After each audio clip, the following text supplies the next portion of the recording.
আসসালামু আলাইকুম। আমি ডক্টর ফারজানা আব্দুল্লাহ, নারী শিশু হসপিটালে স্কিন ভিডি ডিপার্টমেন্টে নিয়মিত রোগী দেখছি। এছাড়া আমি মিরপুর কসমো স্ক্যান লেজার সেন্টারের পরিচালনায় আছি।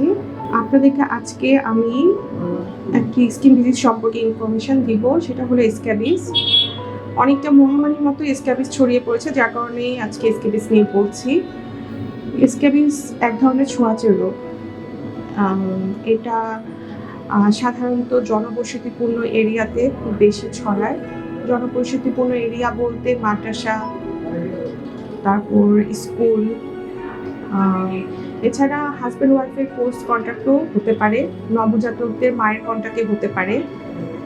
পেশেন্টরা সবাই স্কিন ডিজিজগুলো আসলে চুলকানি নিয়ে আসে। স্ক্যাবিসের চুলকানিটা একটু অন্যরকম। অন্য স্কিন ডিজিজে যেরকম ইমিউনিটির জটিলতার জন্য চুলকানিগুলো হয়, স্ক্যাবিসের চুলকানিটা হয় এক ধরনের পরজীবীর কারণে।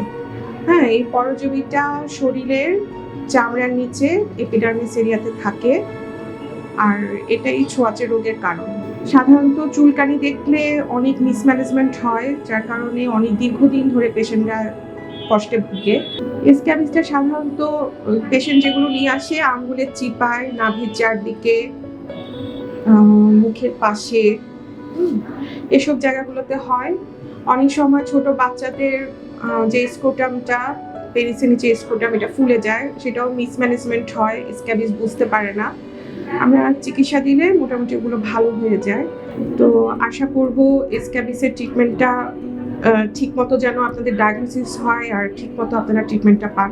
স্ক্যাবিস নিয়ে যদি আপনাদের আর কোনো কিছু জানার থাকে আমার সাথে যোগাযোগ করতে পারেন। আমি নারী শিশু হাসপাতালে প্রতি শনিবার দিন নিয়মিত রোগী দেখছি, বিকাল 4টা থেকে রাত 8টা পর্যন্ত। ধন্যবাদ।